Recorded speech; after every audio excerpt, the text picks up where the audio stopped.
Hello, my friends. Welcome again. I'm so happy to see you here today. Thank you for giving your time. It means a lot to me. I hope you are safe, healthy, and staying strong in your life journey. Today, I want to share something very close to my heart. This is not just a normal story. It's not something I read in a book or found on the internet. This is a real experience. It is something that happened in my own life, something that changed the way I think, feel, and live. Sometimes in life we go through pain so deep that we don't know how to move forward. We lose people we love. We face problems we don't expect. And in those moments we feel like giving up. But sometimes, one small thing, one small promise, can bring light back into our world. This story is about that one promise, a simple promise I made to someone I loved more than anything. He was my father, my guide, my biggest support. And before he left this world, he asked me for something. Not money, not a big achievement, just a promise to try my best for 30 days. What happened in those 30 days changed everything. So today, I invite you to walk with me through this story. Feel the pain, feel the hope, and maybe, just maybe, it will change something in your heart too. Let's begin with the moment everything changed. It was early morning. The sky outside was gray and the air was cold. I was walking down a hospital hallway with slow steps. My heart was beating fast, and my hands were shaking. The walls were white, the lights were bright, but everything felt dark to me. I knew what was waiting behind the door.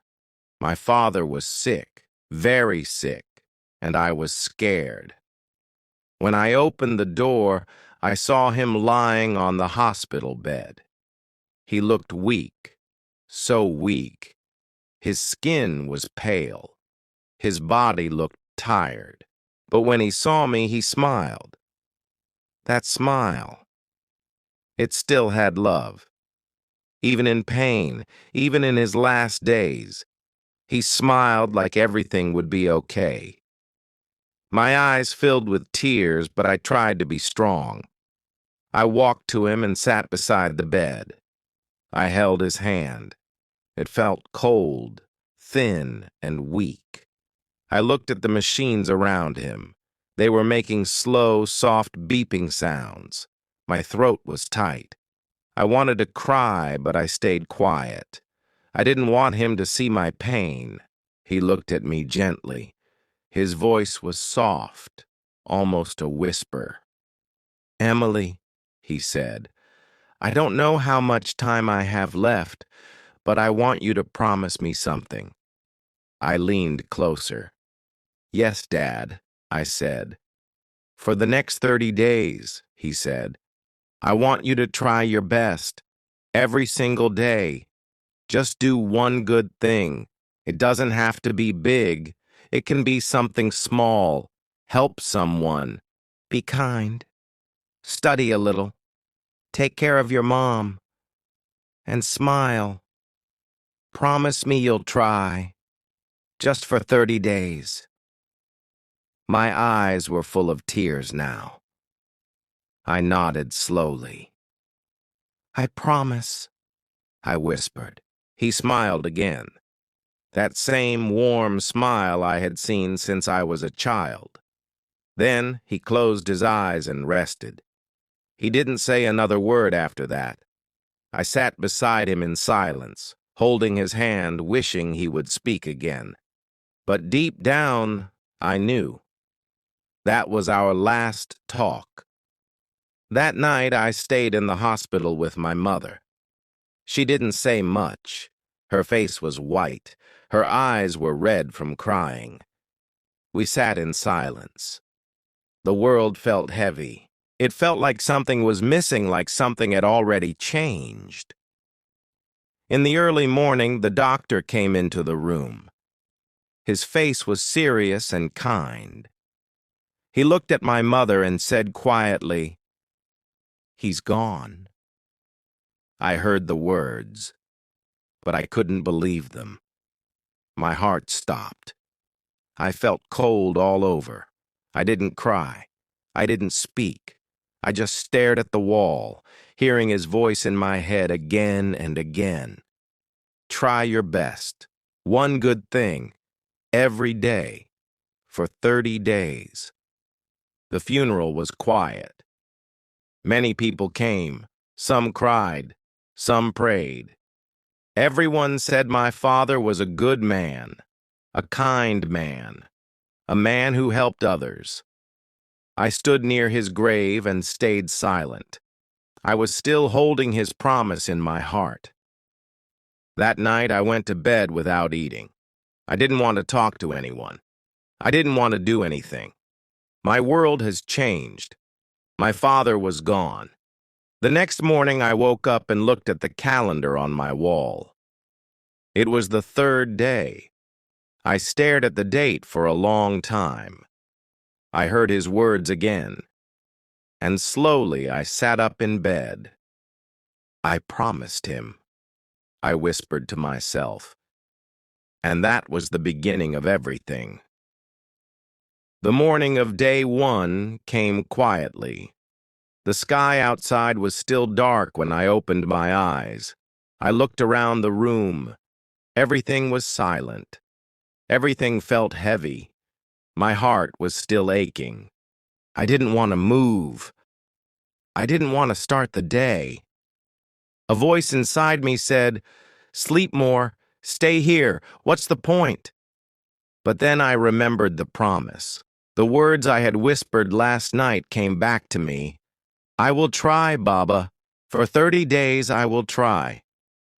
So I slowly pushed away the blanket and sat up. It was hard. My legs felt weak. My chest felt tight. But I stood up. I walked to the window. The world outside was sleeping. A few stars were still shining. The air was cold. I closed my eyes and whispered, "Please help me." I didn't know who I was talking to. Maybe to God, maybe to Dad, or maybe just to myself. But those words gave me strength. I got dressed and stepped outside. I had no big plan. I just started walking. The street was quiet. There were no cars, no noise, just the sound of my footsteps on the road. As I walked, I saw a cat sleeping under a tree. A soft wind touched my face. The sky slowly changed from black to blue, then a little orange. The birds began to sing. It was the first time in many weeks I noticed the morning. It felt fresh. It felt clean. It felt like hope. Not a big hope, just a small, quiet feeling in my heart. I walked for 15 minutes. When I came back home, I sat down on the floor. I didn't scroll my phone. I didn't think about anything big. I just sat. My hands were warm, my feet were cold, but my mind was calm. For those few minutes, I wasn't crying. I wasn't lost. I was just breathing. Then I stood up and made myself breakfast. Not a fancy one, just eggs and toast. I boiled some water and made tea. I sat at the table and ate slowly. No phone, no TV, just me in the morning. And for the first time in weeks, I didn't feel broken. I didn't feel strong either, but I felt human. After that, I cleaned my room. I picked up old clothes from the floor. I opened the window and let sunlight come in. I looked at Dad's picture on my desk. I didn't cry this time. I just looked at him and said in my heart, "Today, I started." I picked up a small notebook and wrote my first note. Day 1. I woke up early. I walked, I made breakfast, I cleaned my room, I'm trying. I miss Dad. Later that afternoon, the sadness returned. I felt it crawling back into my chest. I lay down and stared at the ceiling. But before the tears came, I told myself, just one more thing. So I reached for a book my father gave me years ago. It was about habits and change. I had never read it seriously before. I opened it to the first chapter. It said, "Small actions, done daily, change lives." I smiled. Maybe this book came into my hands today for a reason. I read just one chapter. Then I closed the book and placed it next to Dad's photo. I looked at both of them, my father and his gift to me.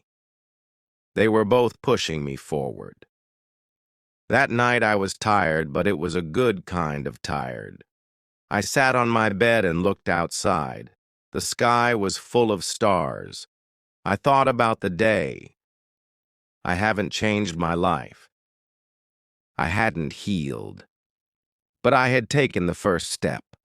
A small one, a slow one. But it was mine. And sometimes that's all we need. One honest step forward.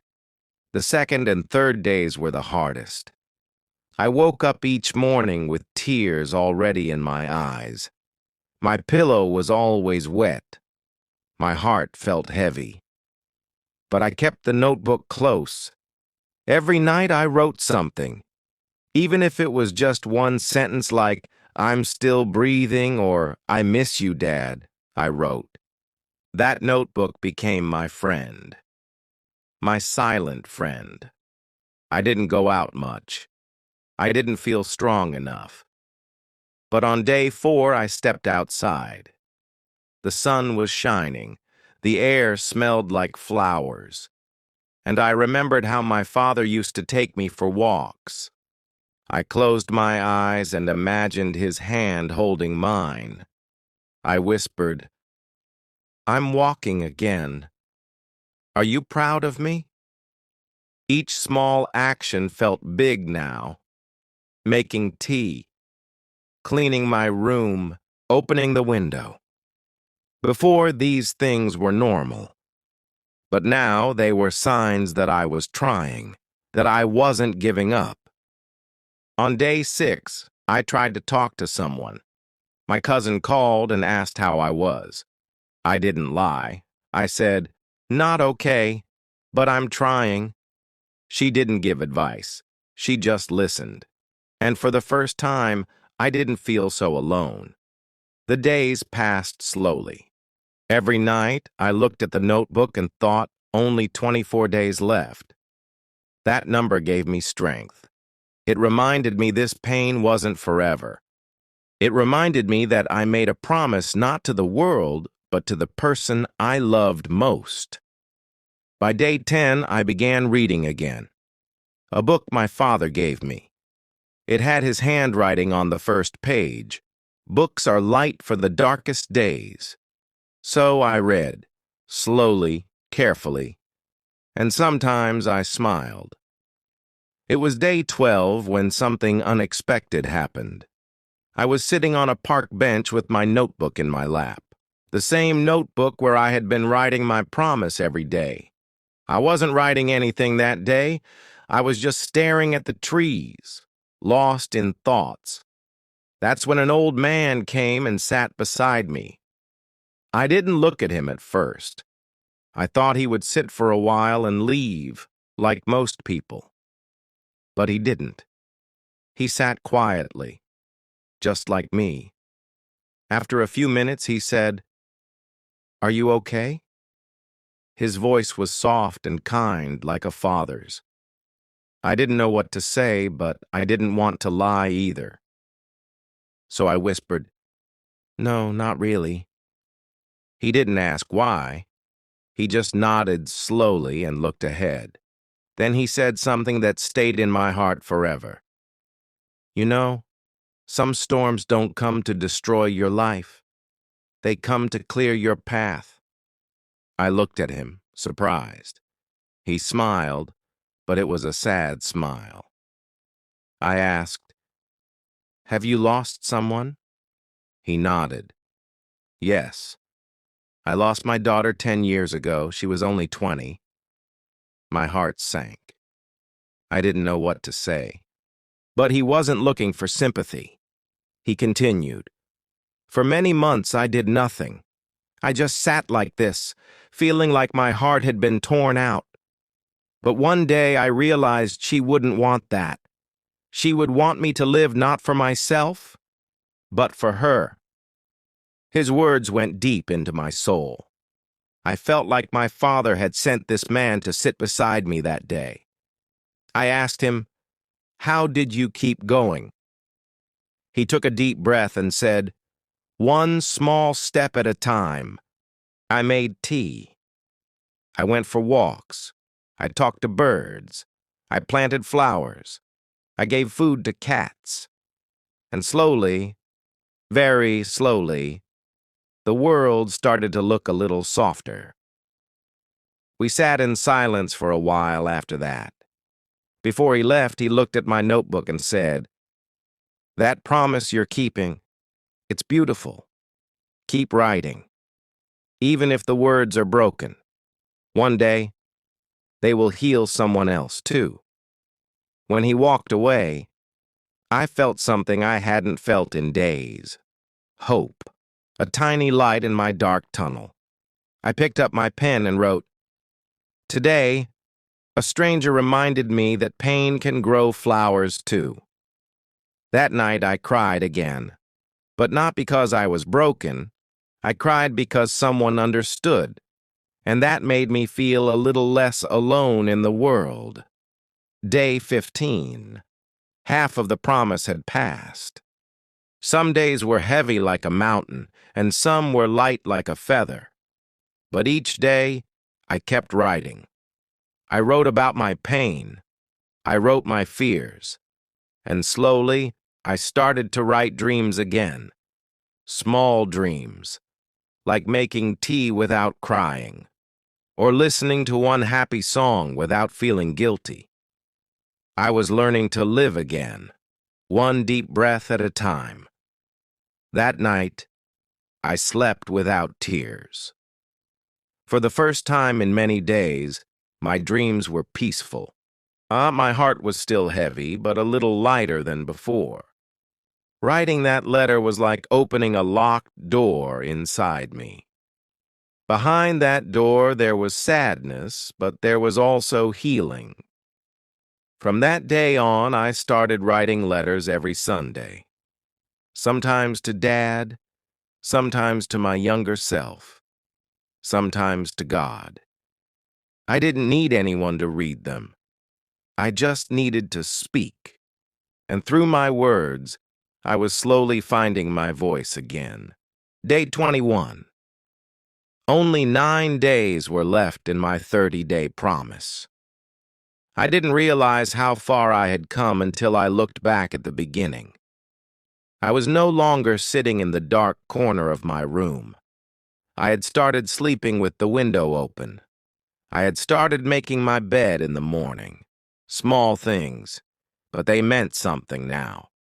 I wasn't healed completely, but I wasn't broken like before.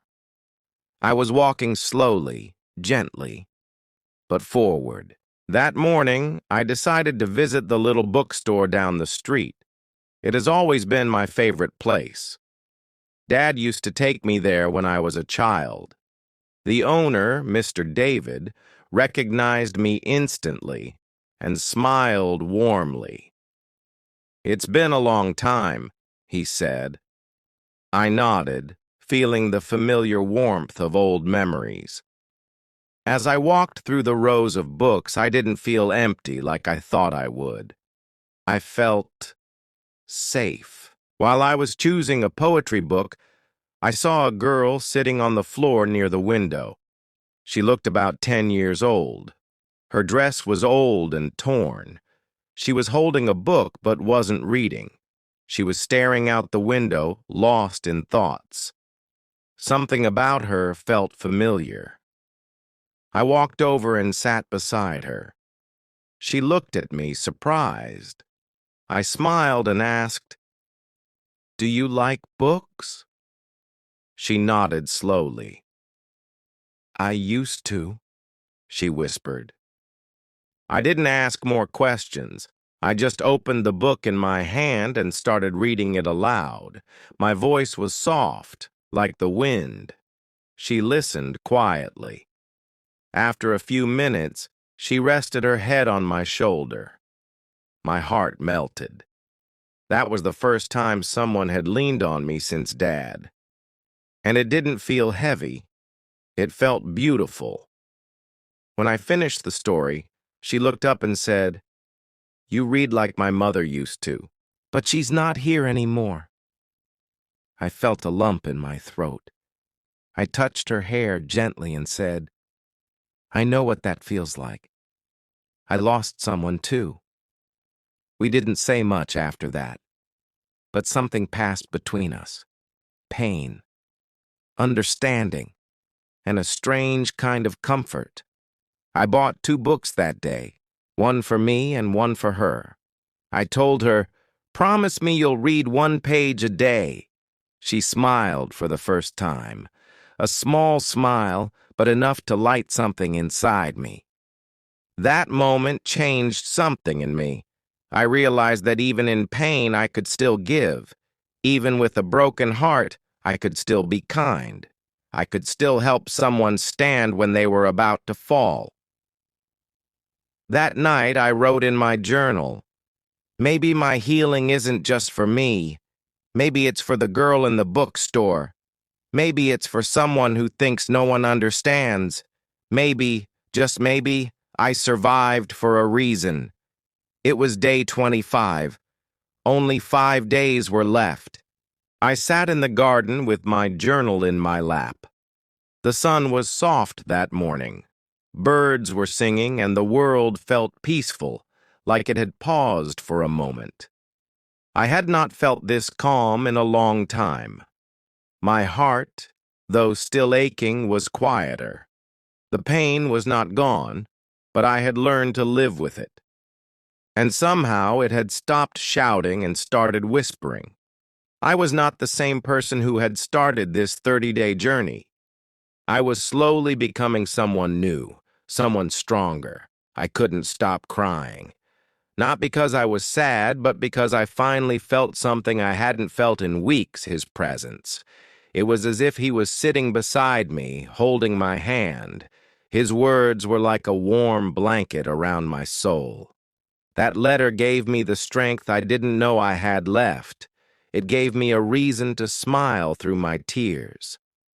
That night, I lit a small candle and placed it near Dad's photo.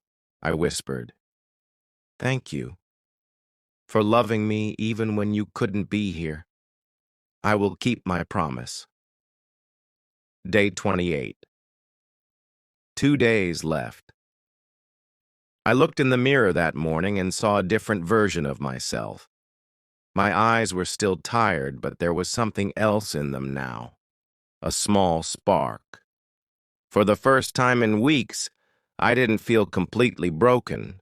I felt like someone who had walked through a storm and survived. The pain didn't control me anymore. It was still there, but I had learned how to carry it. That day, I decided to do something I had not done since Dad passed away. I baked his favorite chocolate cake. While I mixed the ingredients, I played his favorite songs and remembered how he used to dance in the kitchen with me, pretending to be a chef. I laughed and cried at the same time. It hurt, but it also healed me.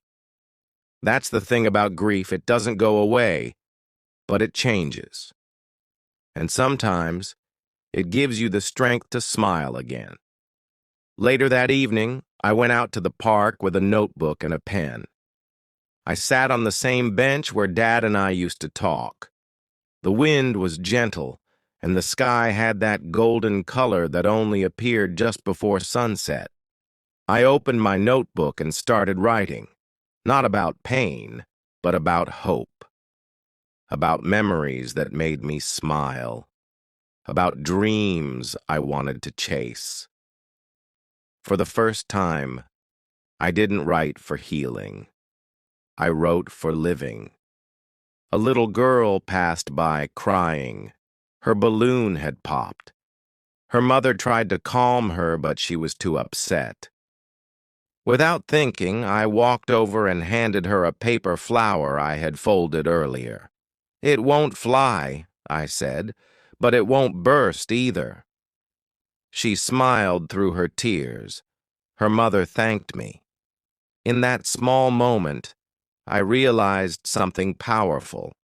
I still had love inside me, enough to share, enough to heal others.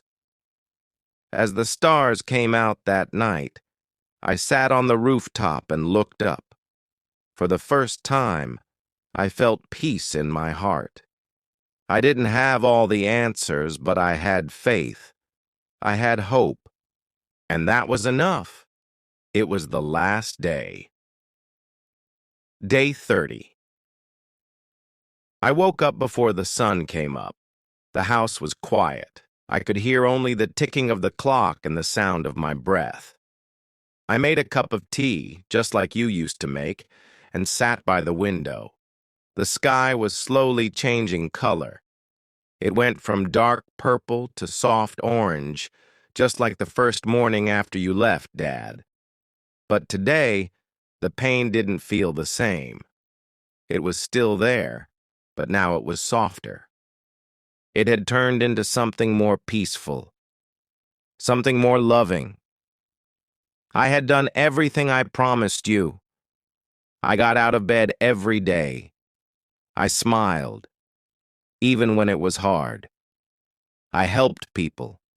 I laughed, cried, walked in the sun, and even sang when no one was listening. I did all of that because of you. You told me to live, Dad, and I did. These 30 days weren't easy, but they were powerful. Every day taught me something about life and about you. I sat down with a pen and paper, but this time it wasn't my journal. It was a letter for you. One last letter. Dear Dad, I miss you every day. Some days I cry. Some days I smile because of the memories we shared. You were more than a father to me. You were my hero, my safe place, my best friend. When you left, my world fell apart. But slowly, I picked up the broken pieces. I learned how to breathe again. I remembered your laugh, your strength, and your kindness. You are still with me, in my heart, in my thoughts, in everything I do. You told me not to give up. You told me to promise you I'd live even without you. It was the hardest promise I've ever made, but I kept it. I got stronger every day. And now, on day 30, I want to tell you that I'm okay, Dad. I'm not perfect. I still miss you. I still cry sometimes. But I'm okay. And I will keep going. Thank you for loving me. Thank you for teaching me how to be brave. I hope I'm making you proud. Love forever, your little girl. I folded the letter carefully. I walked to your favorite tree by the lake, the same place we used to sit and watch the ducks together. I placed the letter under the tree beneath the soil like a secret gift. I looked up at the sky and smiled through the wind blew gently, like a soft whisper from heaven. I felt like you were there, watching me. Dad, I whispered, I kept my promise. And in that moment, something inside me changed. I wasn't the same broken girl I was 30 days ago. I was healing. I was growing. I was becoming stronger. This was not the end. It was just a new beginning. Thank you so much for listening to this story. It was not just a story. It was a journey of love, pain, healing, and strength. If you have ever lost someone you love, I hope this story gave you comfort. If you are going through a hard time, I want you to remember you are not alone. Like the girl in this story, you can grow stronger day by day. You can still smile, live, and find light again. Sometimes a promise to someone we love helps us become who we are meant to be. If this story touched your heart, please like, share, and subscribe to this channel. I'll bring you more stories like this to help you learn English and feel stronger in life. Take care of yourself. Keep learning. And always, always keep going.